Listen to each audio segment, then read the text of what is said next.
Susan Jest.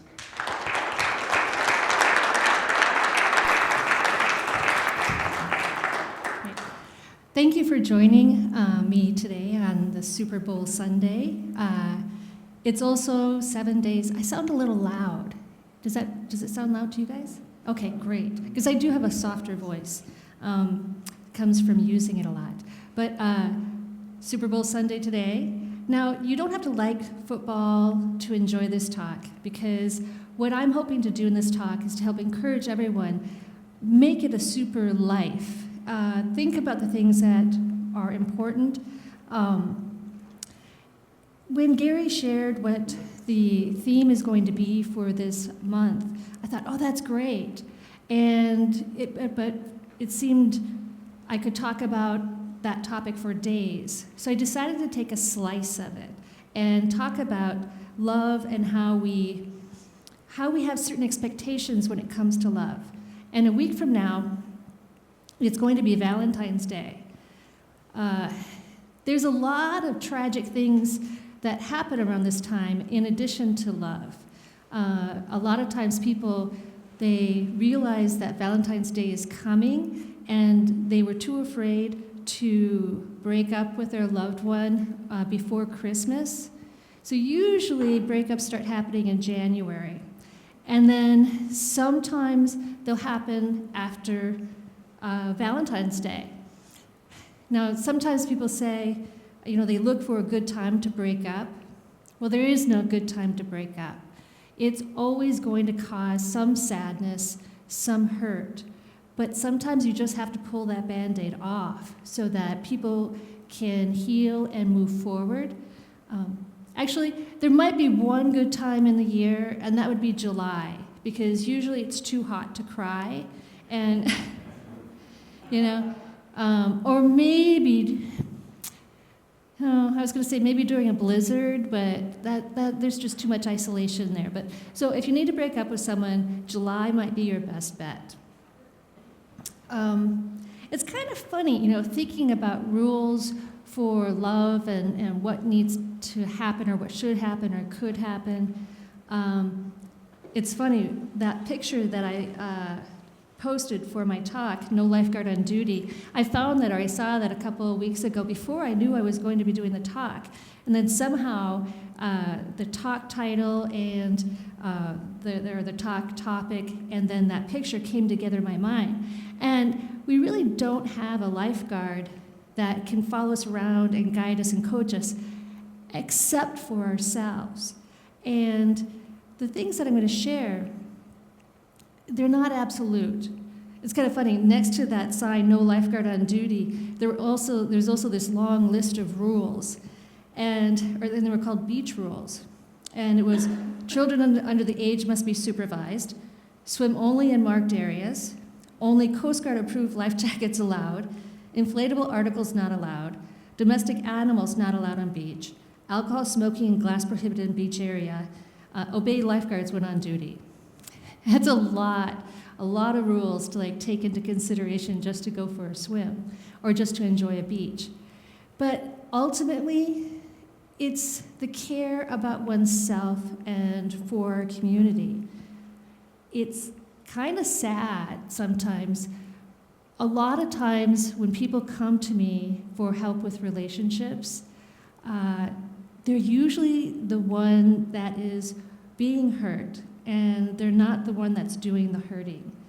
And I really wish that I had more of the people that were causing some of the harm to individuals. On the other hand, though, I think sometimes the victims can become the perpetrators and vice versa. In fact, how many people here have been broken up with? Yeah, pretty much almost all of us. Now, how many people here have broken up with others? Yeah. And, sometimes we're able to do it gracefully, sometimes we're not. It's funny, in this communication age, there is so many ways to break up with another person. You can call them, you can do a face-to-face encounter. That encounter can be at a restaurant or a coffee shop or at home. You can break up over text. I have done that. A little embarrassed to say, but it was a new kind of thing. I actually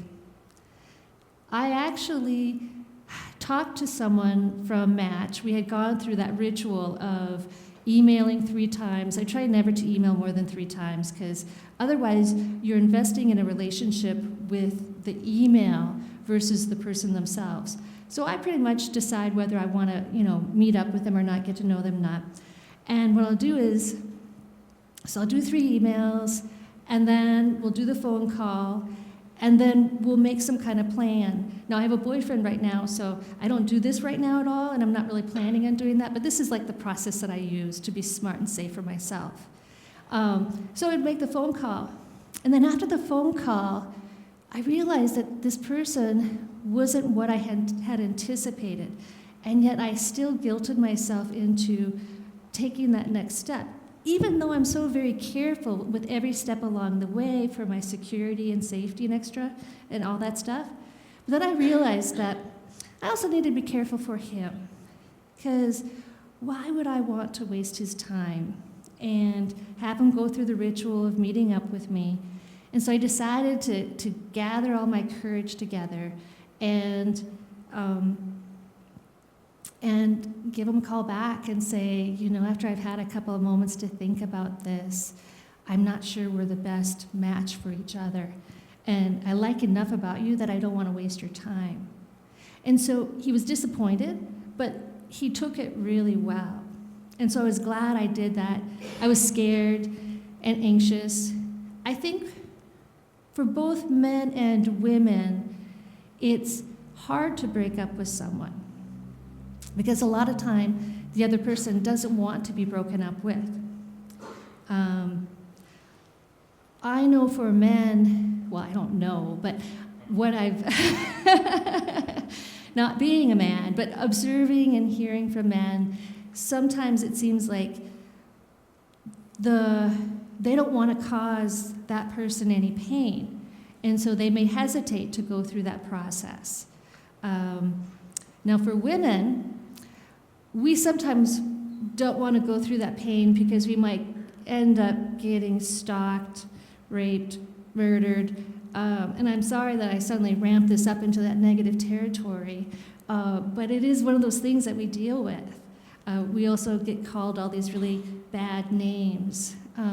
So sometimes it's a challenge, and it's kind of scary for women to set boundaries for ourselves. And they say that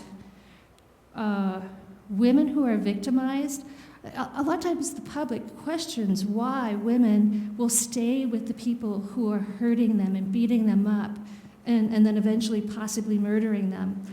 And people wonder, well, that's so crazy. Why would you do that? Well, it's because if you're able to keep an eye on the perpetrator, then you might be more able to protect yourself.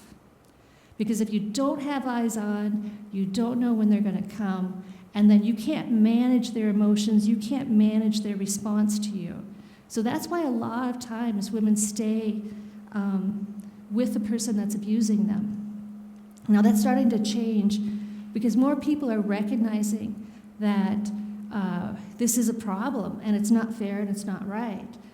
Unfortunately, it's also happening to men, though, to the extent that sometimes they get stalked, or sometimes there's public shaming on Facebook and or other media vehicles.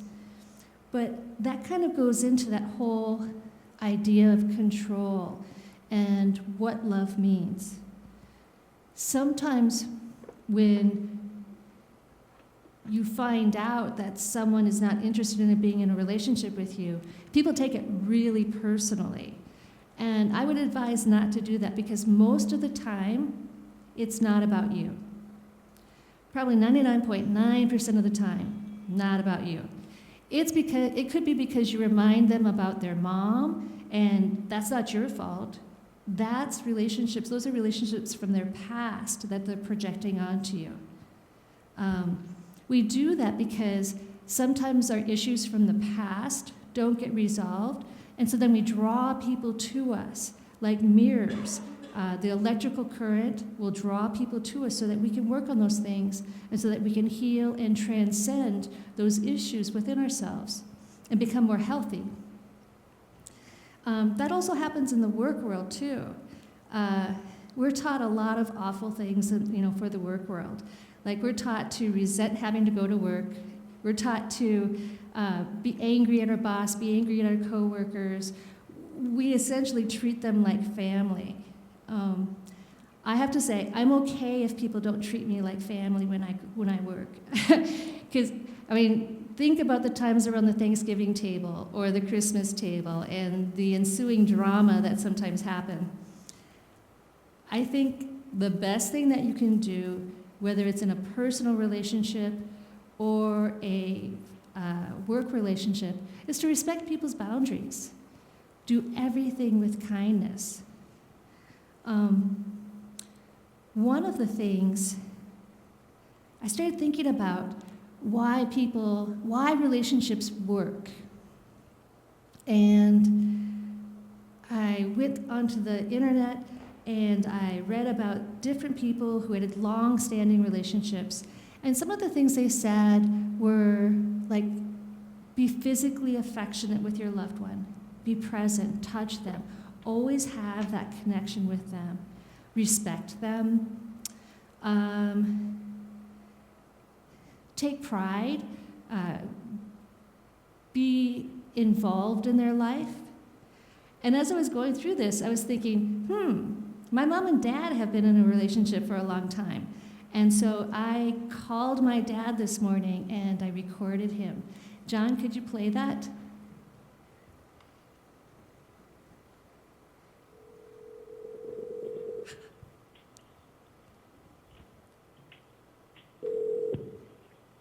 Hello. Hey, Daddy Poo.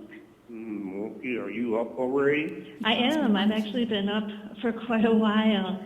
Wow. I know. I'm giving a talk this morning at Lake Harriet Spiritual Community Center. Yeah, Mom said that you were giving a talk today.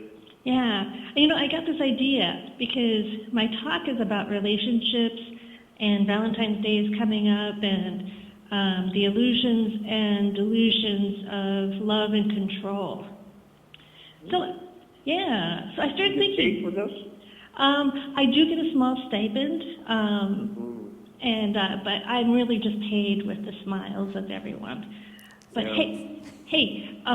but I was thinking, you guys have an anniversary coming up, June 29th. What number? Yeah. What number is that one? I don't know, 50, 57, 58, I don't know. 58. Wow.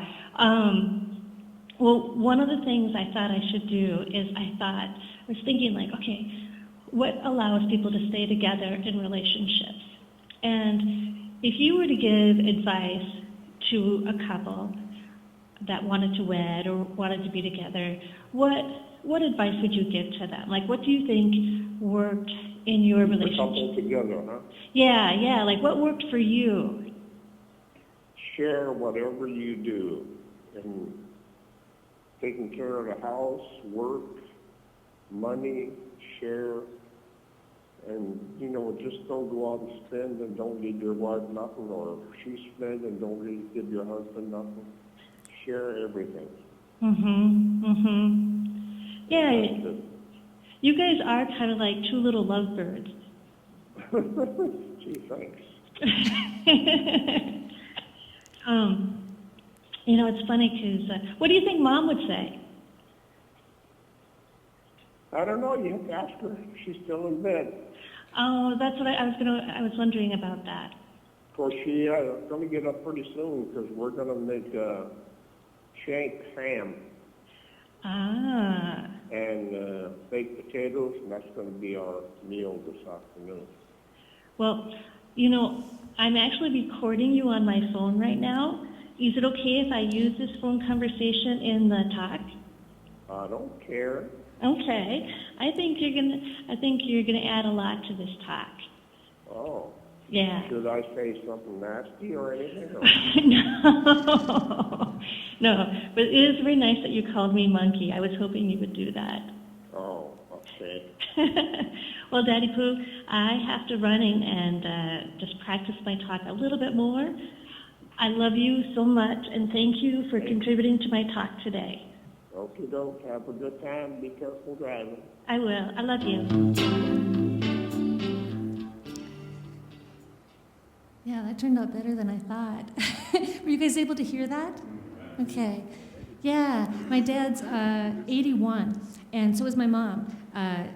We like to tease her, though, that she likes to say that she's the older woman because she was born in March and my dad was born in September.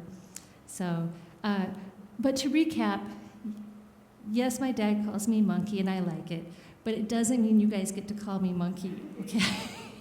Or maybe you can. That's the firecracker part. And what else? Oh, so he said sharing. And I thought, wow, how cool is that? That just feeds, that just feeds right into the topic of the illusion of control. And what my dad was saying was when you share, you're not imposing yourself on someone. You're creating a space that someone can enter into, and if they want to participate, they can, but they don't have to. But if you are in a mutual relationship, it's okay to step into that circle, that space that was being made.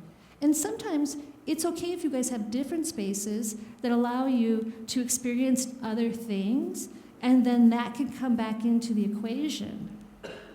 A lot of times I find in relationships, people become too responsible for what's going on. They're like really up in each other's space, and that's not good. But in a comfortable space, that makes more sense. If you're too far apart, that also can become problematic. I was with my husband for 14 years, and I actually consider that to be a successful relationship, and one that I would do over and over again, especially knowing what I know now about what we went through in that relationship. I would go back and I would marry him again. And I would go through all those different things. And even though I know what I would have done differently or what I would have done better, I still feel like what I got from that relationship was so valuable and so enriching. What I like to say is that he is the person that he is today because of me, and I am the person today that I am because of him. He shared me, he kind of civilized me a little bit so that I wasn't such a sparky firecracker. My clients also helped me with that too. But it's interesting. I think that what happened to our relationship is that we did grow apart, and we started having different goals. There were things that he was working on that, had I known then what I know now, I wouldn't have taken it so personally, and I would have really encouraged him to go get additional outside help versus thinking that I was going to be his resource, his energy, his ways to overcome some of the sadness that he had, that he was healing from. And so knowing that, I probably shouldn't have taken it so seriously and given him that loving space to go to find more about himself.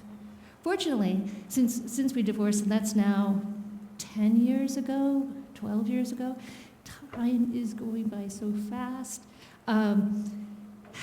Yeah, it's been enough time, but what's really great is that we're still friends today. And in fact, he's actually in my documentary because when I was 10 years old doing this documentary, I really wasn't 10 years old, I was older than that. But when I was 10 years old, I interviewed him. And so now he's participating in it, and we're kind of filling in that space from when we stopped being married to now. And he's still a dear friend, and his girlfriend, we're friends too. So because we don't try to control what that relationship is, it really helps us. There's another form of control that you guys may have heard this story before, but in one of my past boyfriends after my marriage, I was just so in love with him. And we broke up, got together, broke up, got together. It should have warned me, but I was getting some enriching things from the relationship. It was mostly good. It's just that we weren't long-term compatible. But there's a point where I could see that we were really going to break up, and the awareness of that dawned on me, and I became kind of jealous. I was kind of really salty inside. And so one day, I decided that that didn't represent who I am, who I want to be, and I didn't want to be a hypocrite. So I sat down and I kind of thought through it. And when I use the word God, I use it in a very holistic sense that it's all-inclusive, it's everything and nothing, it's nature, it could be spiritual, all of that. So I started thinking, I was thinking, oh, God, I love him so much, and I am just, I can't imagine him being with someone else. So then I thought, okay, what's the solution? Well, if I think that God is in everyone, and I do, you are God, everyone in this room is God, the floor is God, the chairs are God, the ceiling, the air, everything around me is God. So if everyone is God, then he is dating God.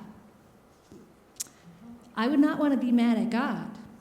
And so that I could kind of feel some of that twistedness start to heal and dissolve away from me. And then I realized, well, if we are all God, and she is me and I am him, and we're all still connected, then he's still dating me. But it's just not, we're just not waking up in the same bed, we're not eating together, but there's still that connectedness, because I also learned a lot in that relationship as well.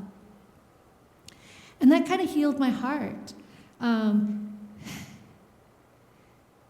even later on, there were some times of sadness. I mostly healed it, but once in a while I would feel sad.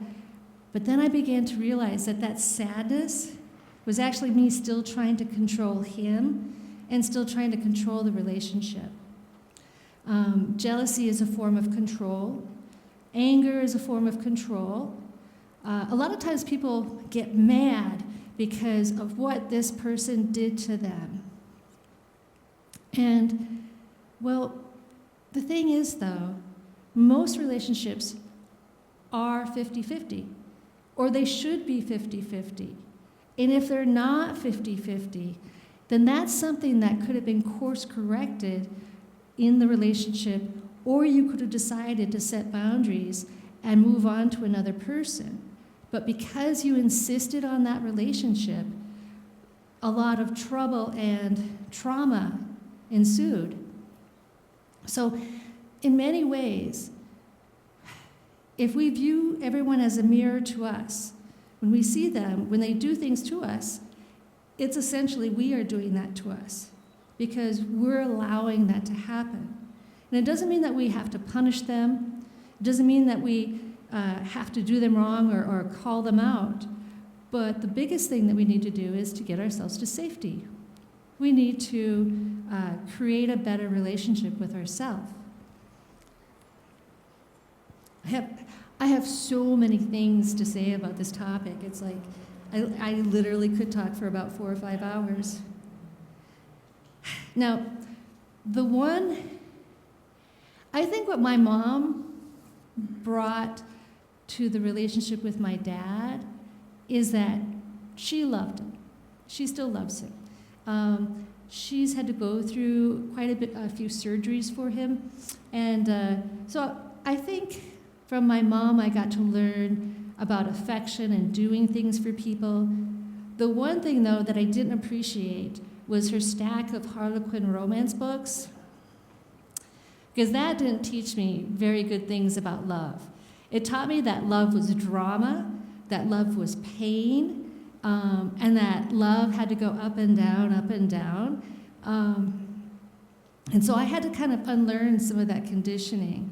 I mean, most of the time I'm not very patient for that kind of stuff, but every so often, you guys know that one person where you kind of like you let down your guard.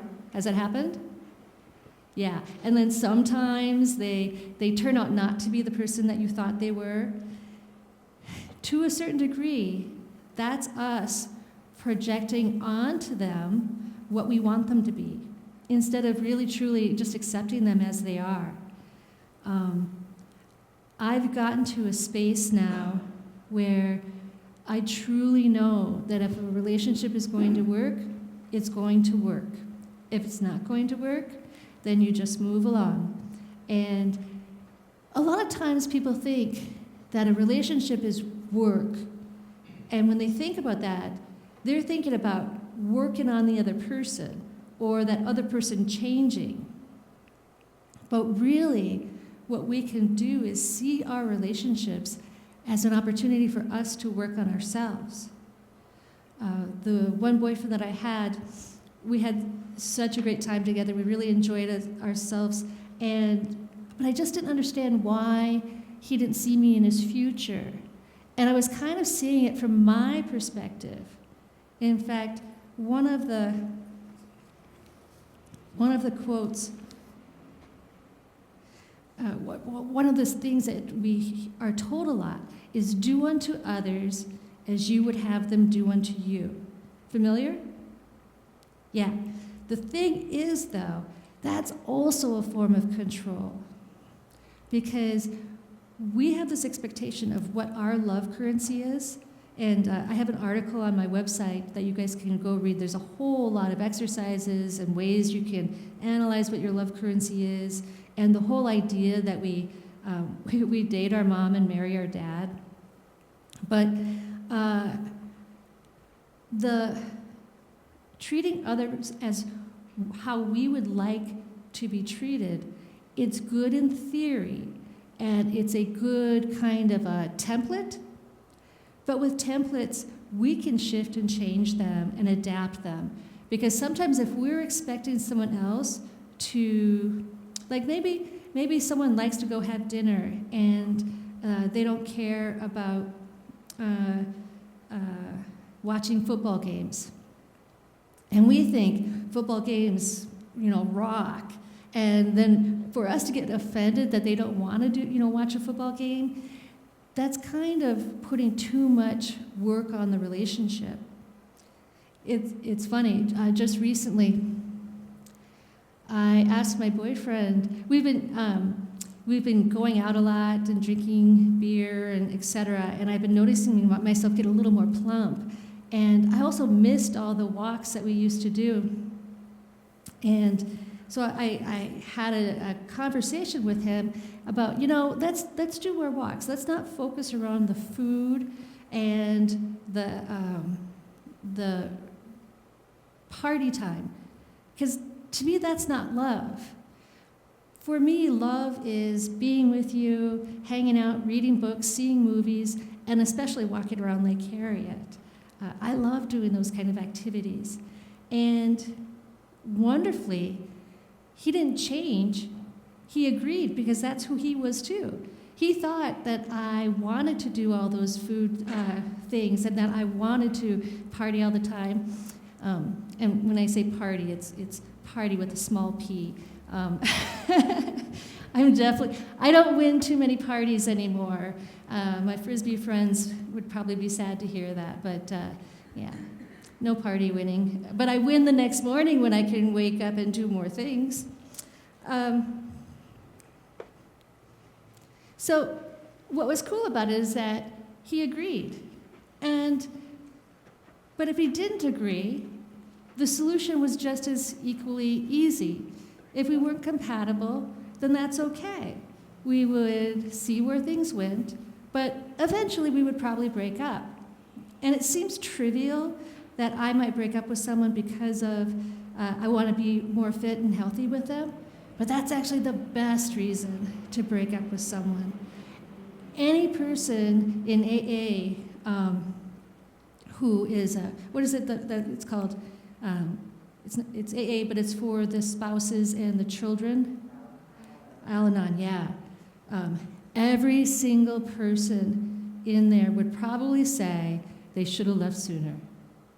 But then they became so invested, and then what happened? They were so in love with that person, and now this person was at their wit's end. For them to leave, they would feel very guilty. There's a whole lot of constructs involved in that. A lot of times, they say people who drink that they love alcohol more, and it's possibly true. But actually, I heard something recently, and it makes sense in so many ways for so many things, for so many addictions that we chase. And what I heard was that with alcohol, the alcoholic is always chasing the high. They're always trying to get that first 20 minutes of drinking where they feel great, the toxins haven't started wiping out their body or their health, or they're feeling what they're doing. They're chasing that high. And I think that that's what we do in relationships. We chase that high. We chase that honeymoon. Now, I like to extend the honeymoon for as long as I can. If I can extend the honeymoon for the whole relationship, then I'm doing a great job. But it doesn't necessarily mean that that honeymoon is the perfect thing for the relationship or each individual. Sometimes you may not express yourself the same way. You may not set boundaries. You may not ask for things that you were hoping to have. But I think that there is one of the things that can contribute to the longevity of relationships is knowing that if we're kind, then we're going to give our relationship the best platform to work from. Another thing, though, about relationships, and it's kind of unfortunate, but because we have Match, we have OkCupid, we have so many other dating sites. Those are fantastic. I think if you meet someone cool, it doesn't matter how you met them. But what's interesting, though, is that sometimes people are chasing that high of finding their next new partner, of riding that high. But I think that if you just kind of extend it and mellow it out and feel gratitude for what that person brings to your life, then that's a way that you can get away from that high, but go towards that more modulated approach to life. I'm getting kind of like a tiny bit esoteric here, but it's really about energy and sharing that energy. So sharing, not controlling, that's what I got from what my dad said. One of the things, what time is it? 4 minutes left? Oh, 10 minutes, yay. Okay, I can do a lot with that 10 minutes. So it kind of comes back to, people talk about their soulmate, the love of their life, and I have loved very deeply several people in my life, and actually, there's even more people, friends, that I love so deeply. And as you guys have probably heard with my conversation with my dad, who loves their dad? Who's a princess with their dad? Yeah, that's me. But he's an awesome dad. My mom's pretty awesome too. More of a work in progress, my mom and I, but we've really come a long ways. And the reality is, though, we should be the love of our life. Because everything stops and begins with us. If we don't know how to love ourselves, if we don't know how to be kind to ourselves, then we're the template. We're showing to the world how we want to and how we expect to be treated. And I know, I've heard this so many times, people say, of course I love myself. But yet, they leave so many things on the table. They choose to drink too much, eat too much. They don't treat their body like the temple it is. Our body is not a car that we can just go drive it up to a car lot, give someone the keys, and then go get another body. Maybe that might happen in the future, but I think we're still 50 to 75 years out, unfortunately. It might be longer.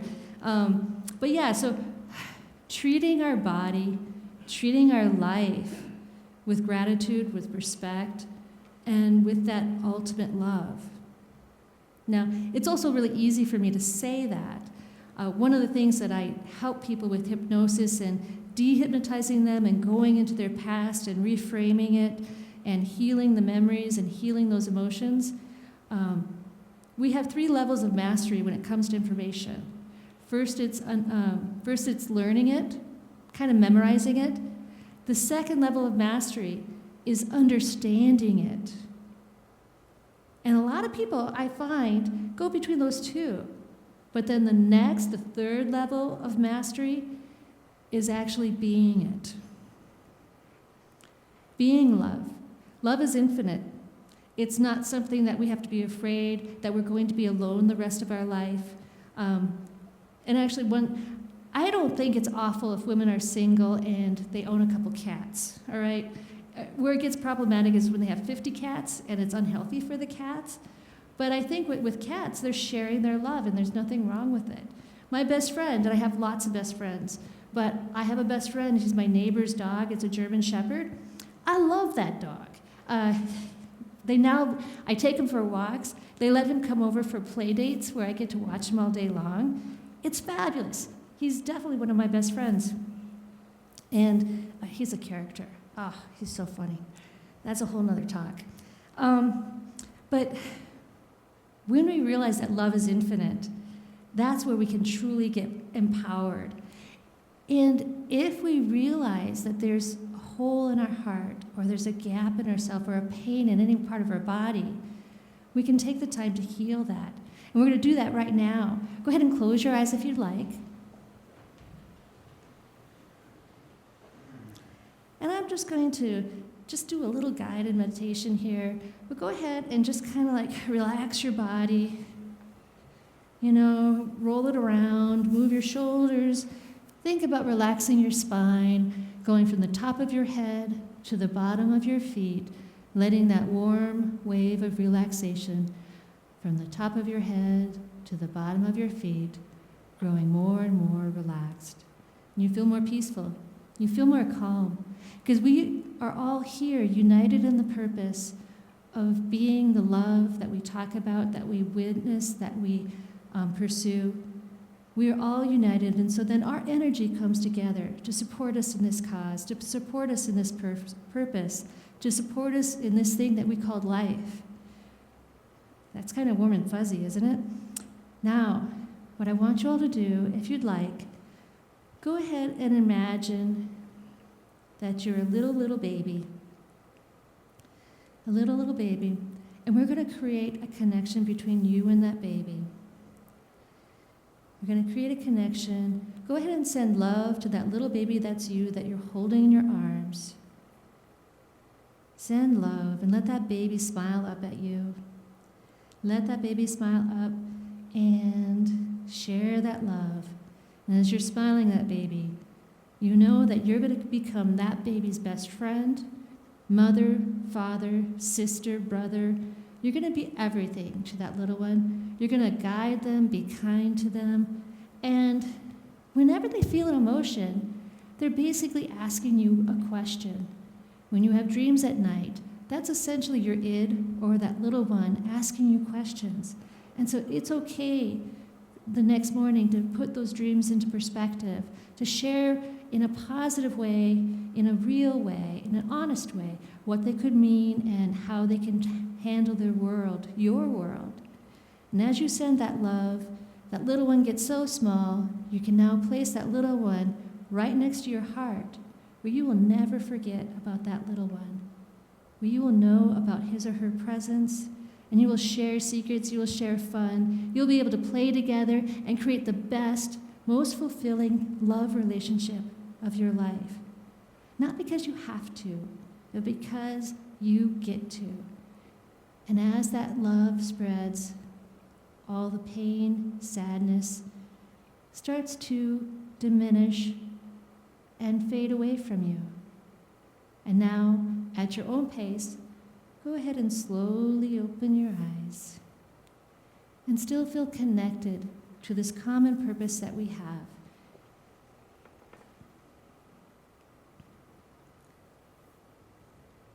And you do feel good, don't you? Yeah.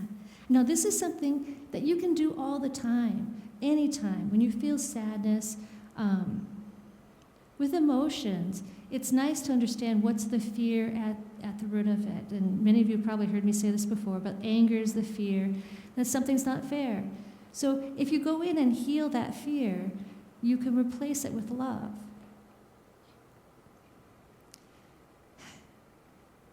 We're at 1 minute? Okay, good. Then I can do the big old wrap up.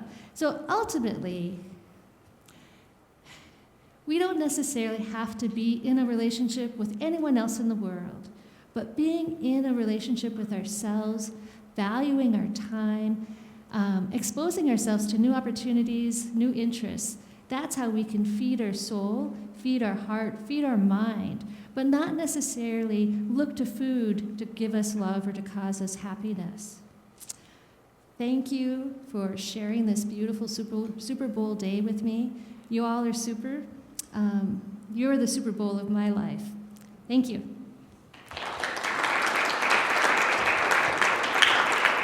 What impedes us from accepting love into our heart is our ability to forgive ourselves. Guilt is an amazing emotion that seems kind of prevalent here in Minnesota. And also, if you were Catholic, and I have nothing wrong with Catholics, but I sometimes work with Catholics, who feel, actually a lot of religions, somehow it just goes amok, and we have this feeling that God's always looking down on us and disapproving. But the reality is that our God, His name, His idea, might have gotten a little hijacked, and our real God is probably a benevolent God. True? Yeah. So, I've never done this before, but let's see what we can do. Let's say you are forgiven, okay? And let's raise our hands up when we do that. You are forgiven. Awesome. Gosh, that just feels good. Okay. Does it feel good?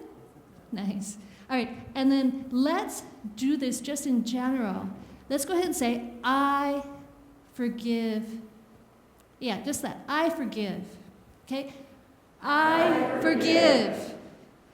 And do you guys sense that stuff around the heart, and it's starting to loosen up, and you can feel it almost spreading out and releasing from you? Keep on letting that happen. All right, let's do one more. And let's see, we did you are forgiven, I am forgiven, I forgive. All right, then let's do, what did I just say? I am forgiven. That's the next one? Okay. I know I'm channeling right now. And okay, the last one is I am forgiven. I am forgiven. And because this wouldn't be a talk that I would give without saying something about love at the very end, let's just say I love you. I love you. Awesome. You guys go ahead and make it a great day.